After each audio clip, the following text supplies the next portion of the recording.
Okay, so dahil si Bronny, anak ni Lebron, of course, marami papansin kay Bronny. That's normal, okay? Even tong video na to, ironically, doing the same thing. Pero ako, sawa na ako makakita sa Facebook or sa internet ng mga post regarding Bronny, ng mga opinion nila sa laro ni Bronny. Pero ang basis lang naman, highlights or mga nakikita lang nila kung saan-saan. So ako, para matapos na tong frustration ko online, ginawa ko na yung assignment ko. Pinanood ko na yung buong game, specifically yung game 2 ng scrimmage niya sa draft combine, para masagot na natin yung tanong kung gaano ba talagang kagaling si Bronny James at kung may lugar ba siya sa NBA if ever lang na madadraft or hindi. So, ang ginawa ko, pinanood ko yung game, nag-gather ako ng clips, meron akong key points dito na gusto kong i-share sa inyo. And first of all, gusto ko lang din i-mention na marami nagsasabi na si Bronny, 6'1 and a half, hindi daw ganun katangkad, pang point guard lang daw posisyon. And even if point guard, liability pa rin defensively kasi maliit, kasi halos kasi laki lang daw ni Trae Young. Pero ang na-miss na information ng lahat, si Bronny, meron siyang 6'7 wingspan, 6'7 and 1/4. And si Bronny, yung 6'1 and a half niya without shoes yon. So with shoes, sabihin na natin, roughly pushing 6'3". So kumbaga, Bronny is closer to a Jalen Suggs than to a Trae Young. Kasi si Jalen Suggs, despite being 6'4", 6'6 lang yung wingspan. Si Bronny, sabihin na natin 6'2 para madali kasi ganun din naman. Si Bronny 6'2 with a 6'7 wingspan. So ang laking bagay ng wingspan na yun defensively. So ayun, speaking of defense, panoorin natin yung depensa ni Bronny James. Sa play na to, magtatakbo ng pistol yung kalaban nila. Here's Bronny James, number 50.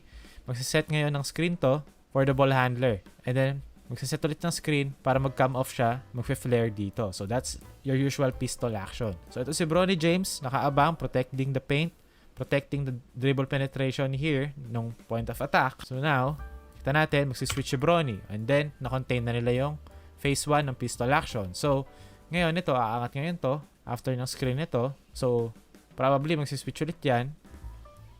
They didn't switch, pero nagset to ng screen na hindi niya rin naman sinet para ma-switch itong defender na to papunta kay number 31 and Bronny ma-switch siya sa bigger player, yung big man ng kalaban. So now, mismatch ngayon, Bronny, again, ginamit niya yung wingspan niya immediately pagkasalo ng bola, kung makikita nyo, okay?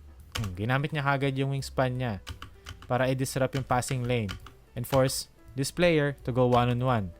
Now, again, Bronny, despite being 6'2", meron siyang 6'7 wingspan and he's also 210 pounds. So, for a combo guard, hindi ganun kadaling itulak si Bronny. Unless talagang yung kalaban, kagaya nito, yung na-switch sa kanya, big man na. Kahit sino namang player, ma-switch sa big man, disadvantage yan. Especially walang help na nanggagaling dito sa side na to.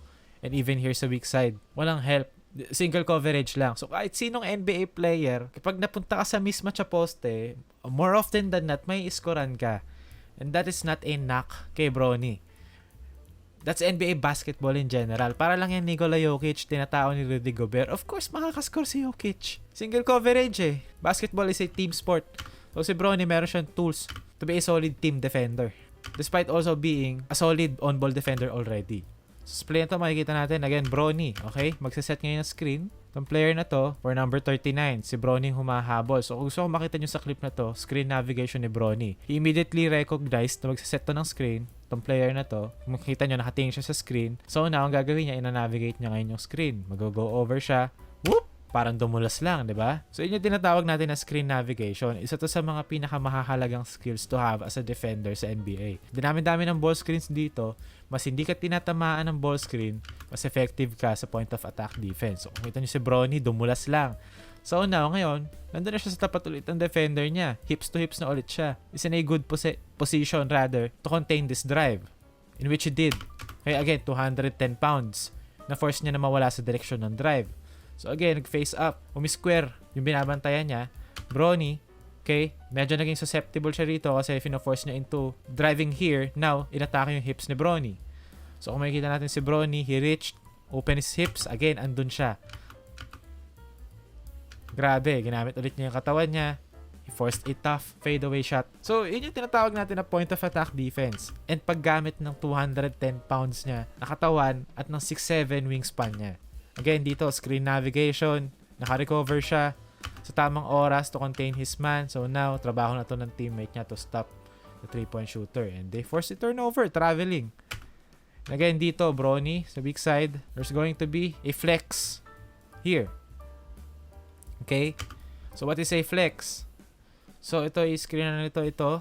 Kakat siya doon. Then after ng cross screen, there's going to be a down screen for this guy. So si Bronny medyo nalito ng konti. Kung makikita nyo, out of position si Bronny. Hindi niya in-expect na i-reject nito yung screen. Na to be fair, mukha naman kasi siya talaga ng staggered screen. Like mukha siyang double screen dito na ganyan. Lalaban siya rito. So si Bronny medyo dinaya niya, chinit niya ng konti yung screen. So ayan yung kapalit nun. Naiwan siya sa posisyon.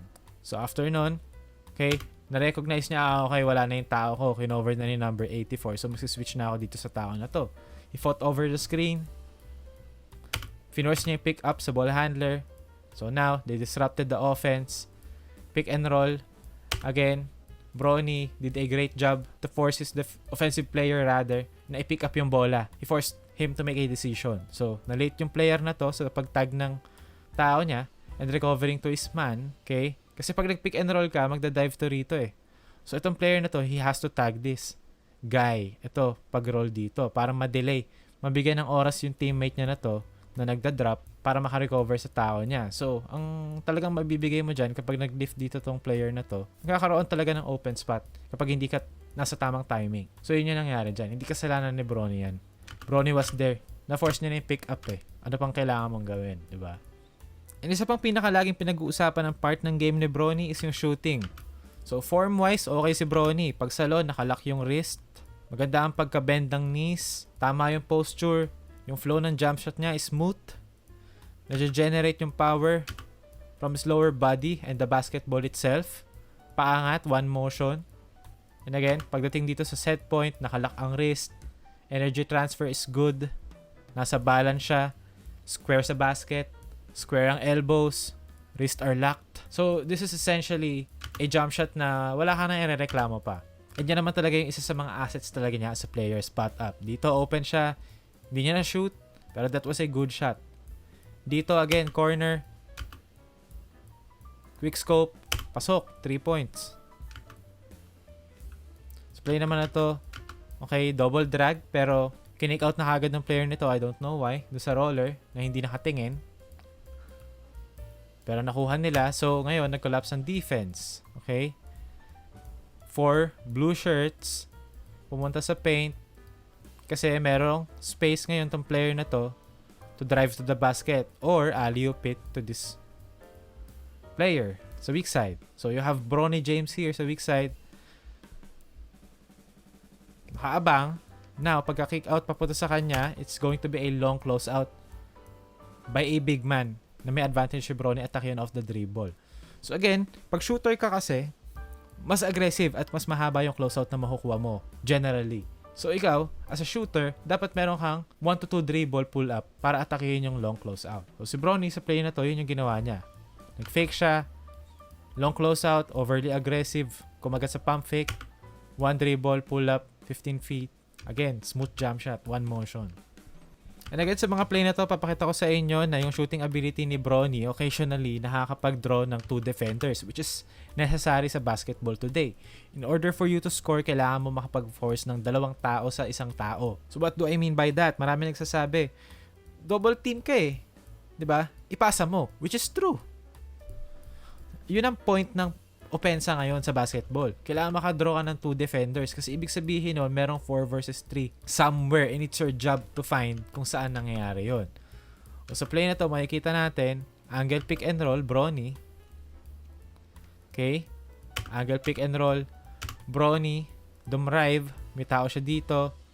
Itong player na to, nasa kanyang attention, and yung tag, nag-aabang dun sa roller, also at the same time siya shooter.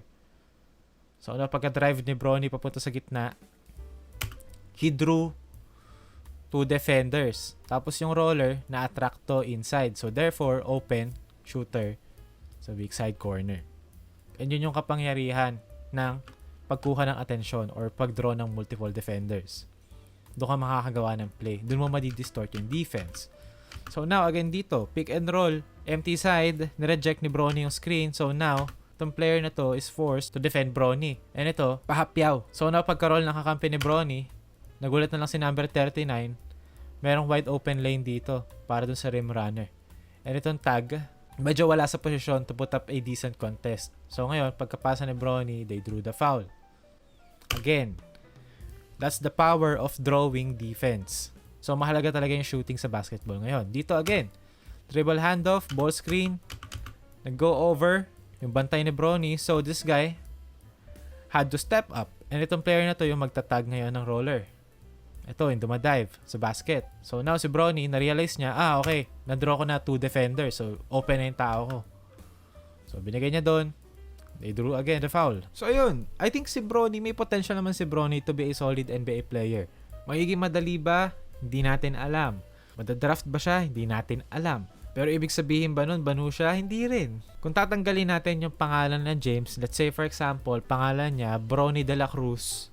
And ang idea dito, isang player na 6'2", 210 pounds, may 6'7" wingspan, can shoot, can defend. I think hindi siya babashin ng ganito. So, baga si Bronny, niche kasi siya eh. Siya yung tipo ng player na yes, hindi siya magiging superstar. Hindi rin natin alam ulit. Pero yung idea of him being a solid player, hindi malayong mangyari. Kasi yung asset niya, yung skills niya, parang naka-fine-tune or sakto sa NBA, sa kung anong kailangan ng NBA teams. Whether it's going to be G League or the NBA itself, I think may lugar naman si Bronny. Kailangan niya lang din mapatunayan na yung skill set na yon, yung level nun, up to par sa NBA.